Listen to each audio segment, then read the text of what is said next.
In a world where credit is widely used, we often find ourselves wondering how to manage our finances in a way that honors God. Proverbs offers valuable advice on wisdom, prudence, and contentment.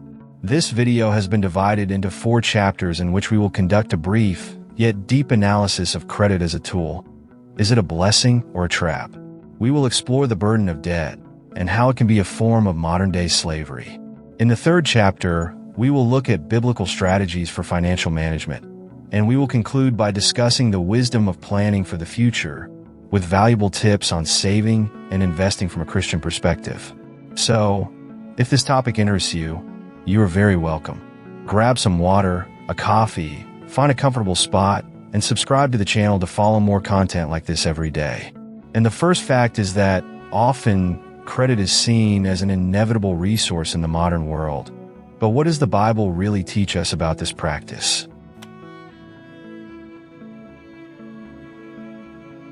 In Proverbs, we find various warnings about the imprudent use of resources and the importance of living within our means. The prudent see danger and take refuge, but the simple keep going and pay the penalty. Proverbs 22 verse 3.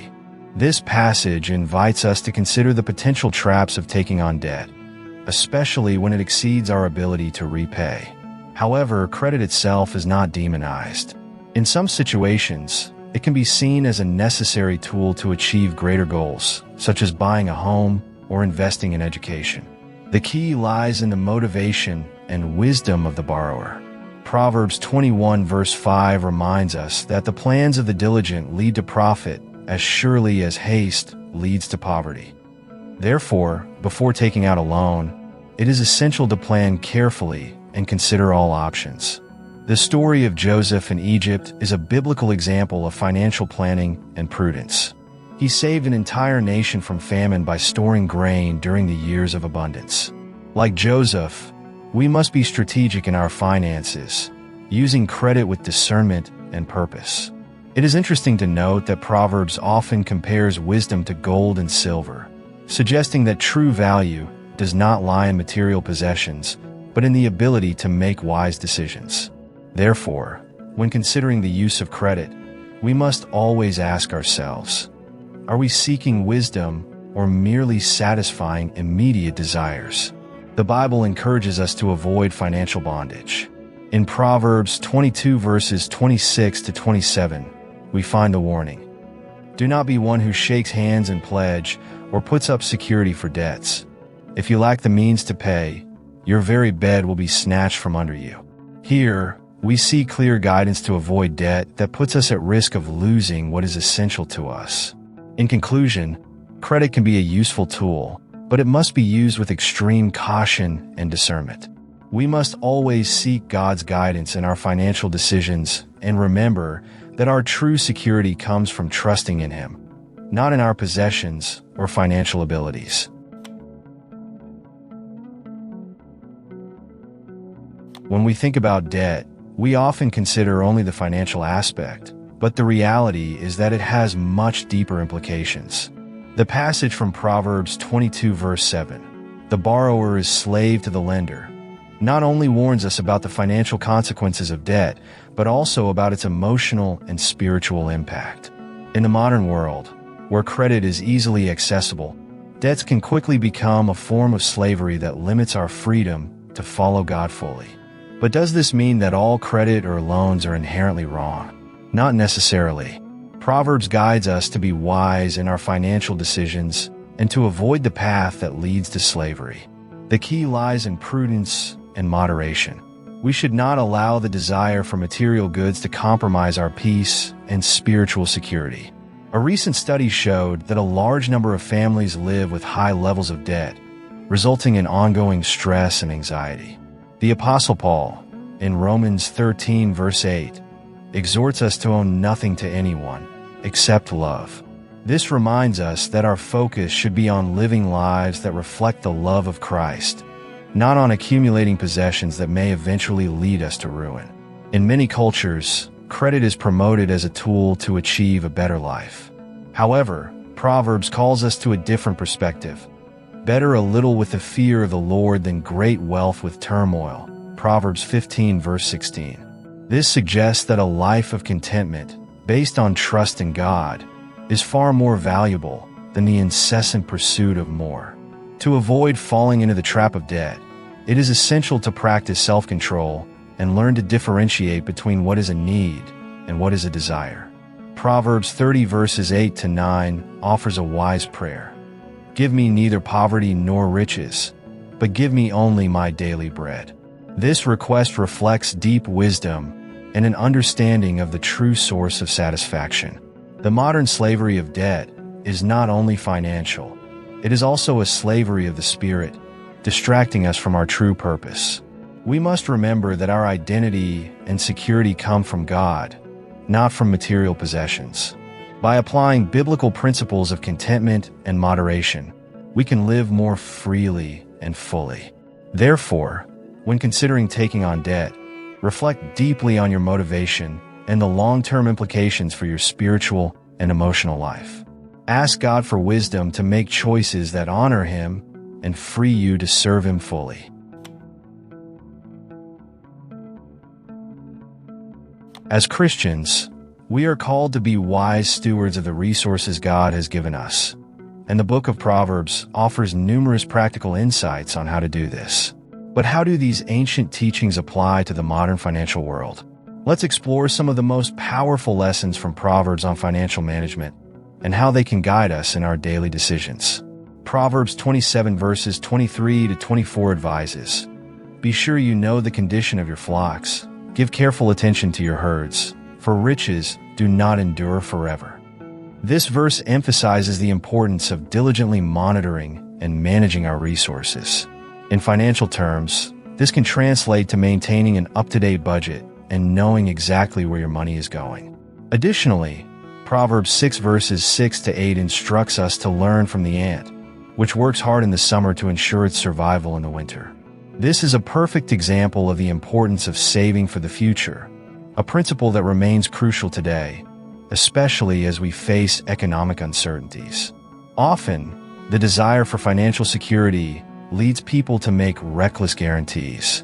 Proverbs 17 verse 18 warns, "One who has no sense shakes hands in pledge and puts up security for a neighbor."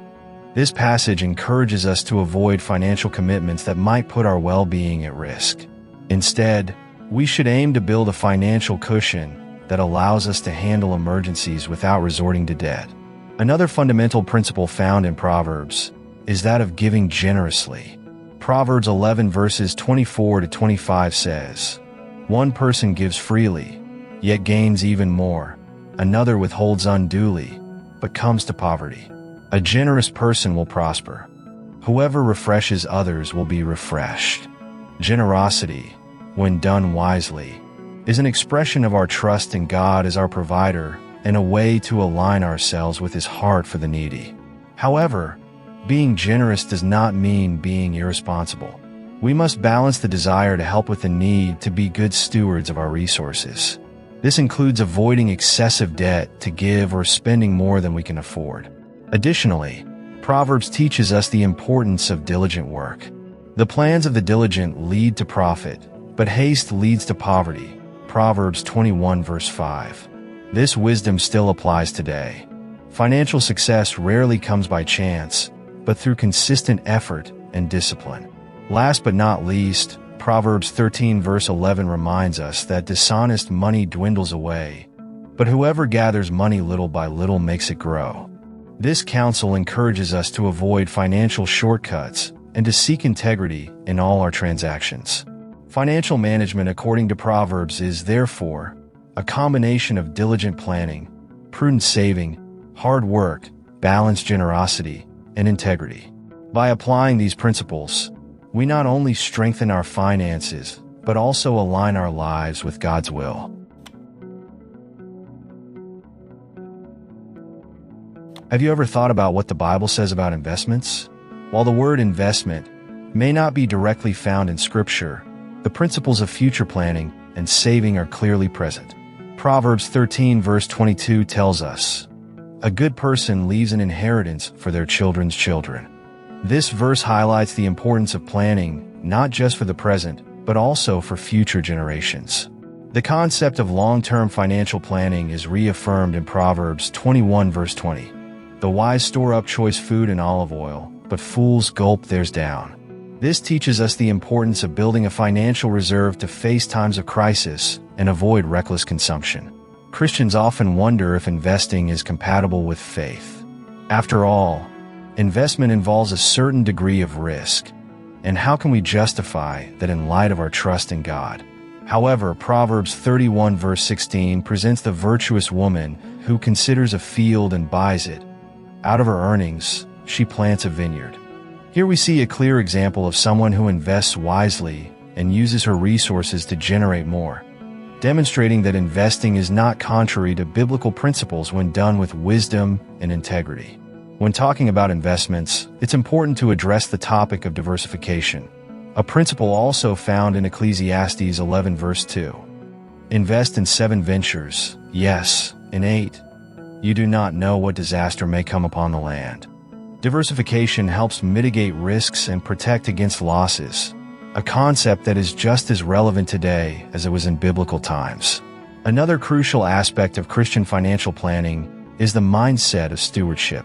In Luke 16 verse 10, Jesus says, "Whoever can be trusted with very little can also be trusted with much." This parable reminds us that we must be responsible with all the resources God entrusts to us, whether large or small. This includes making prudent financial decisions, which may involve responsible investments. But what is the balance between planning for the future and trusting in God? Proverbs 3 verses 5 to 6 instructs us to trust in the Lord with all your heart and lean not on your own understanding. This means that while we should be proactive in planning and investing, we must always do so with a heart that trusts in God first, not in our own efforts. Additionally, the practice of regular giving is an important part of Christian financial planning. As Proverbs 3 verses 9 to 10 instructs us, "Honor the Lord with your wealth, with the firstfruits of all your crops. Then your barns will be filled to overflowing, and your vats will brim over with new wine."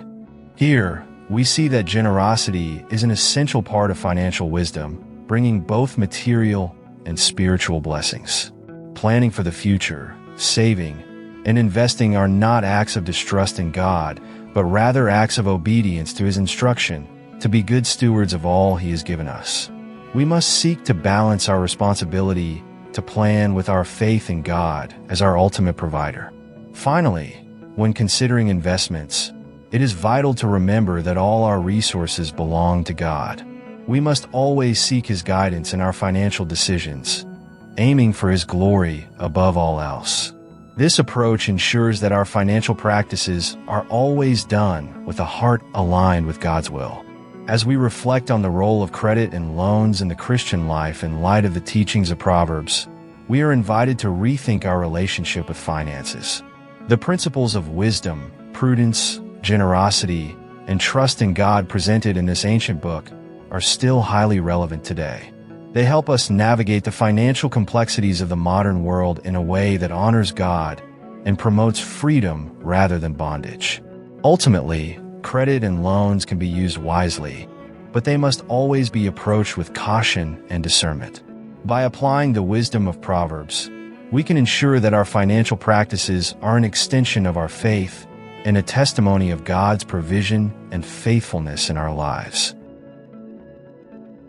If this content touched you positively, leaving a like is the best way to express your gratitude and encourage us to produce more content like this. I also invite you to share the greatest lesson you learned from this video. Leave a comment with your reflection or something that touched you in a special way. I would feel very honored and happy to know how this message impacted your life. See you in the next video.